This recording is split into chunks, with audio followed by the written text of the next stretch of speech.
Değerli basın mensupları, öncelikle hepiniz hoş geldiniz.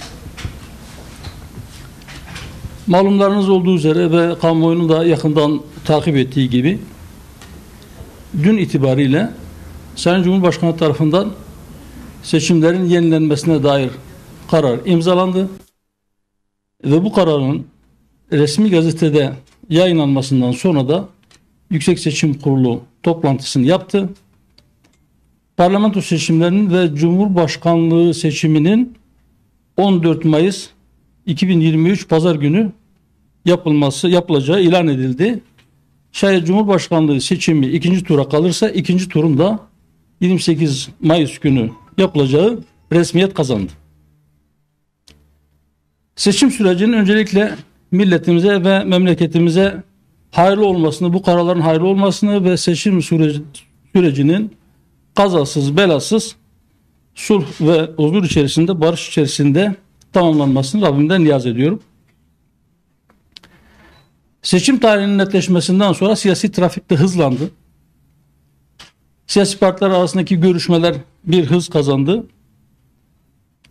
Dün de basında paylaştığımız gibi biz de bugün bu sabah başkanlık divanımızı topladık. Gelinen aşamada nasıl bir tavır takınacağımız konusunda arkadaşlarımızla bir karara vardık.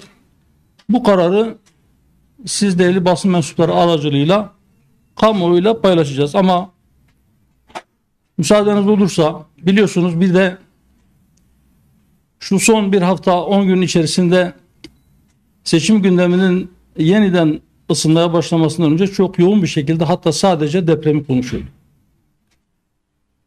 Biliyorsunuz memleketimizde Kahramanmaraş merkezli peş peşe iki deprem meydana geldi. 6 Şubat tarihinde meydana gelen bu depremlerden sonra haftalarca gündemimiz deprem oldu. Ve ilk günden itibaren bizler de Hüdapar olarak Genel Merkez Teşkilatımız, Genel Başkan Yardımcılarımız, GİK üyelerimiz, il ve ilçe teşkilatlarımızla birlikte hep sahada olduk. Ve bundan sonra da depremi gündemimizde tutmaya, yaralar tamamıyla sarılıncaya kadar, memleket normale dönünceye kadar inşallah biz bu ziyaretlerimizi sürdürmeye ve oradaki kardeşlerimizin yaralarına merhem olma çabalarımızı sürdürmeye azimliyiz inşallah. Deprem meydana geldikten sonra ve peş peşe iki deprem sonrası asrın afeti şeklinde bir nitelendirme yapıldı. Depremden etkilenen yıkım ve can kayıplarının yaşandığı bütün illerimizi bizzat ben ziyaret ettim. Genel Başkan Yardımcılarımız başkanlığında 12 ayrı ekiple sürekli sahada olduk. Bugün itibariyle de halen bazı arkadaşlarımız yine deprem bölgesindeki çalışmalarını sürdürüyorlar.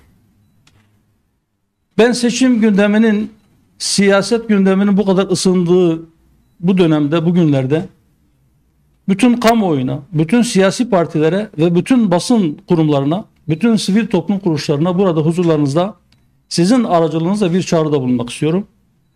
Lütfen depremzede kardeşlerimizi unutmayalım. Onların bize ihtiyacı var. Onların ihtiyaçları devam ediyor. Onların yaraları henüz sarılmadı. Ve yaraları tam anlamıyla sarılıncaya kadar da yardımlarımız sürmeli. Deprem bizim birinci öncelikli gündemimiz olmaya devam etmelidir. Ben bu vesileyle deprem felaketinde can veren, vefat eden bütün kardeşlerimizi bir kez daha rahmetle anıyorum. Allah cümlesine rahmetiyle muamelede bulunsun. Yaralılara şifalar diliyorum. Geride kalanlara sabrı cemil niyaz ediyorum. Ve Rabbim bizlere de bu yaraları bir an önce sarma noktasında güç, kuvvet ve gayret versin inşallah. Biz depremden etkilenen il ve ilçelerimizi hatta köylerimizi ziyaret ederken sahada kardeşliğin, dayanışmanın, fedakarlığın ve diğer gamlığın çok güzel örneklerini bizzat müşahede ettik. Bunların hayatın normale dönüş anına kadar devam etmesini Rabbimden niyaz ediyorum. Bu seçimin etkileri belki uzunca bir süre devam edecek. Bu yaraların sarılması belki ayları hatta yılları alacak. Sahada benim edindiğim izlenim ve yine sahada daha önce basın aracılığıyla yapmış olduğum çağrılar vardı. Müsaadenizle ben onları bir kez daha burada ben tekrarlamak istiyorum. Depremin ilk günlerinde çok yoğun bir şekilde yardımlar aktı bölgeye. İlk anlarda özellikle gıda ve giyim yardımı konusunda belki ihtiyaçtan fazlası aktı bölgeye. Öyle ki bir kısım yetkililer yeter artık, buraya daha fazla yardım göndermenize gerek yok dediler. Fakat bizim sahadaki tespitimiz şu: evet, şu anda belki gıda maddesi itibariyle çok ciddi bir sıkıntı yaşanmıyor olabilir. Ama orada halen kendi yemeğini pişiremeyen, bu nedenle de bazı hayır kurumlarının ve bazı resmi kurumların kurmuş oldukları aş evlerinin dağıttığı hazır sıcak yemeklerle karnını doyuran birçok vatandaşımız var. Bu aş evlerinde yemekleri pişirip dağıtanlar malzeme konusunda sıkıntı çekmeye başlamışlardı. O yüzden biz de şöyle bir çağrıda bulunduk. Dedik ki lütfen oraya yardım gönderenler ilk andaki heyecan kaybolduktan sonra da yardımları göndermeye devam etsinler. Gönderilen yardımlar zamana yayılmak suretiyle peyderpey devam etsin. Değerli basın mensupları, biraz önce söylediğim gibi bu sabah bizim başkanlık divanı toplantımız vardı. Bu toplantımızın iki başlığı vardı. Birisi deprem bölgesindeki çalışmalarımız. Kısaca deprem başlığı. Bir diğeri de 14 Mayıs 2023 Pazar günü yapılacak olan seçimler. Bu seçimlerle alakalı biliyorsunuz daha önce de bazı açıklamalarda bulunmuştuk. Mesela 2023 Cumhurbaşkanlığı seçimlerinde Cumhurbaşkanı adayı çıkarmayacağımızı kamuoyuyla paylaşmıştık. Ve bu konudaki atacağımız adımları da, tavrımızı da seçim tarihi kesinleştikten ve adaylar belirlendikten sonra açıklayacağımızı söylemiştik. Bugün toplantıda arkadaşlarımızla bu konuyu konuştuk ve bir karara vardık. Başkanlık Divanı toplantısında daha önce yetkili kurullarımızla, hatta il ve ilçe teşkilatlarımızla da yapmış olduğumuz istişarelerin neticesiyle de uyumlu olarak 2023 Cumhurbaşkanlığı seçiminde Cumhur İttifakı adayı Sayın Recep Tayyip Erdoğan'ı destekleme kararı aldık. Bu kararın milletimize, memleketimize hayırlı olmasını diliyorum. Parlamento seçimleriyle ilgili de görüşmelerimiz devam ediyor. Şimdilik konuyla ilgili yapacağımız açıklama bu kadar. Konuyla ilgili sorularınız varsa cevaplandıralım inşallah.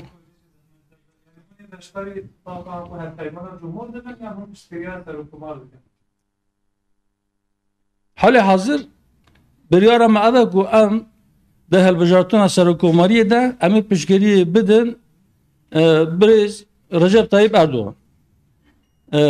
Daxilbûna tifaka Cumhur li ser hê guftugûyê me, hê danûstandinê me, hê hevdîtinê me berdewam in. Roja duşemê heyetek wê ji AK Partî were navenda me Ankara wê ziyaret bike. Navenda me giştî. Piştî eger biryarek derkeve em wî jî par bikin. Buyurun. Dün Yeniden Refah Partisi katılma yönünde bir gelişme oldu. Yalnız Yeniden Refah Partisi'nin bir takım şartları, katılım şartları sürdüler. Şöyle ki, LGBT derneklerinin kapatılması, tarıma ve çiftçilere destek verilmesi, 62-84 sayılı yasanın kaldırılması, süresiz nafakanın kalkması, ahlak ve maneviyat öncelikli eğitim sistemi inşa edilmesi gibi şartlarının olduklarını beyan etmişler. Siz de bu ittifaka katılırken parti olarak şartlarınız var mı? Şimdi bahsettiğiniz talepler şart olarak mı ileri sürülüyor? Bunlar olmazsa ya da bu konuda söz verilmezse biz yokuz anlamında mıdır? Yoksa bunlar bir talep midir? Doğrusu ben onu bilmiyorum. Bu açıklamayı ben bizzat dinlemediğim için o konuda bir yorum yapamam. Böyle bir şansım yok. Fakat elbette siyaset bir anlamda bir uzlaşıdır ve sorunlara ortak çözümler bulma sanatıdır. Bizim bir tane şartımız vardı. Biz dedi ki biz herhangi bir ittifak içerisinde yer aldığımızda biz başkalaşmayacağız. Biz kendi duruşumuzdan, kendi kimliğimizden, kendi programımızdan sapmayacağız. Elbette eğer partilerin programları bütün olarak birbirinin aynısı olsaydı o zaman farklı partiler şeklinde teşkilatlanmazlardı. Belki bir çatı altında toplanırlardı. Doğaldır ki aynı ittifak içerisinde yer alan partilerin programlarında ya da taleplerinde, önceliklerinde bazı farklılıklar olabilir. Biraz önce bahsettiğiniz o taleplerin çoğu bizim de talebimiz. Biz de İstanbul Sözleşmesi'nin ailenin köküne kibri suyu döktüğünü, 6284 yasanın, sayılı yasanın ismi her ne kadar aileyi koruma kanunu ve kadına yönelik şiddeti önleme ile ilgili olsa da aslında bu kanunun aileye zarar verdiğini ve şiddeti de önlemediğini daha önce defalarca kamuoyu yönünde basında da paylaştık. Bu konudaki görüşlerimiz sır değil. Eğitim sistemiyle ilgili de bizim de şikayetlerimiz var. Fakat biz bunları bugün herhangi bir ittifaka veya birlikte yürüyeceğimiz herhangi bir partiye bunlar bizim şartımızdır, bunları kabul ederseniz birlikte yürüyebiliriz dersek bu çok gerçekçi bir tutum olmaz diye düşünüyoruz. Fakat bu taleplerimiz vardır. Ve biz kendi programımızdaki taleplerimizin gerçekleşmesi için de eğer ittifak gerçekleşirse elbette bunların gerçekleşmesi için de bir çaba içerisinde olacağız ve bu sorunların takipçisi olacağız. Fakat hiç kimse memleketin hiçbir sorunu tek başına kendi düşünceleri doğrultusunda çözülmesini bu topluma dayatamaz. Diğer siyasi partilere de dayatamaz. Ama bir uzlaşma zemini aranır. Evet, o talepler bizce de makul taleplerdir. Hükümetin bunları karşılaması yönünde bizim de talebimiz olur. Ben teşekkür ederim. Buyurun. Başkan, ev davazı kohun Serokuma Recep Tayyip Erdoğan palpiştevi bekim.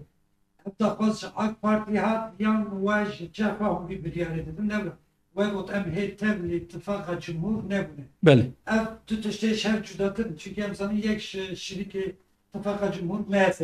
Nerine MHP Hüdapari Çevayet danışsanını vel gelvan çe bu ne bir derbarı da geçti. Bunu çibecin yekşi ve bere botu buldu ser per sakor Tayyip demek her ser masaya ki hem daxwaz etmeyen ve daxwaz ki bir rengi AK Parti yancı ittifaka cumhur kiriye yemez. Ev daxwaz hükümet kid ve bila ev daxwaz ve berdevam. Çinez. Tiştî ku te got yani bername me de çi hebe pirsetê yekam yani ev daxwaz ji taraf birêz Serokkomar Recep Tayyip Erdoğan'a daxwaza piştgirî ji me kir yani palpiştî ji me xwast me jî got em ê di nav xwe de em ê nîqaş bikin em ê biryarekî bidin wexta me biryar jî da em ê vî par vekin îro em gihaştin vê biryarî em hê daxilî ittifaka cumhur nebûne vê car lê dibêjim lê danûstandinê me bi AK Partî re berdewam in ew partiyê din got di nav ittifaka cumhur de cî digirin di vê mijarê de danûstandinê me yan jî em bêjin guftugûyê me çê nebûne.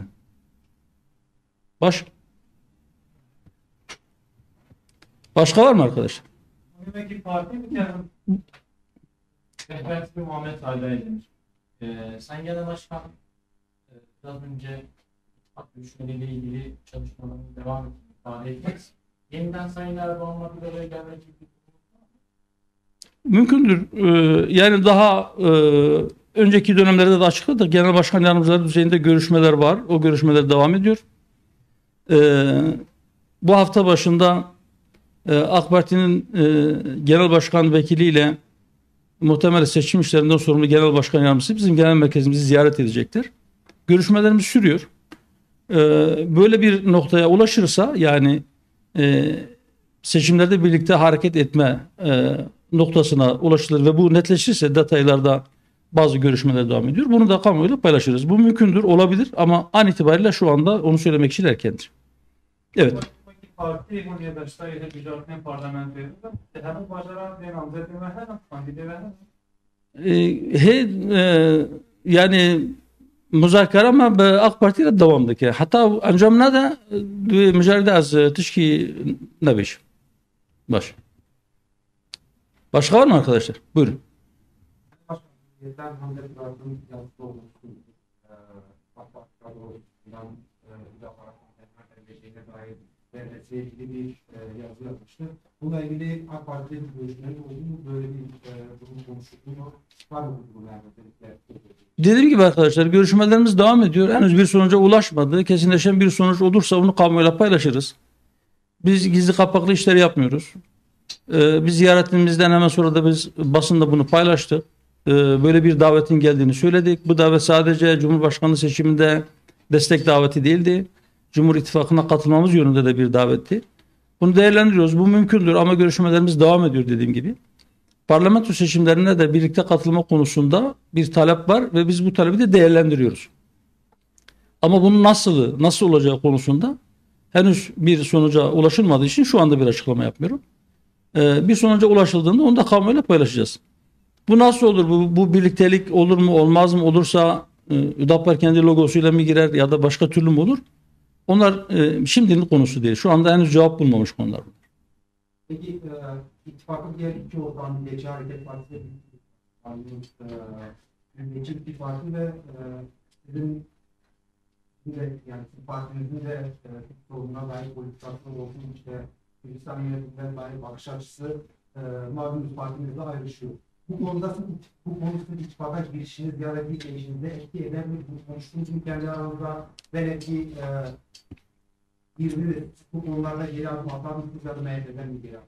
Aslında biraz önce bu sorularınızın cevabını verdim. Yani biz başından beri söylüyoruz. Bizim bir duruşumuz var. Bizim meselelere yaklaşımımız var. Her partinin de kendine göre ayrı bir yaklaşımı, ayrı bir duruşu vardır elbette. Memleketin bütün meselelerine ilişkin bizim parti programımızda duruşumuzun ne olduğu yazılıdır. Bunları da böyle üstünü örtecek ya da bulunduğumuz ortama göre değiştirecek değiliz. Ve ilk günden beri söyledik. Biz kendi kimliğimizle, kendi rengimizle, kendi duruşumuzla bir ittifak içerisinde yer alma imkanı olursa bu mümkündür, olabilir demiştik. Bunu aylar öncesinden söylemiştik.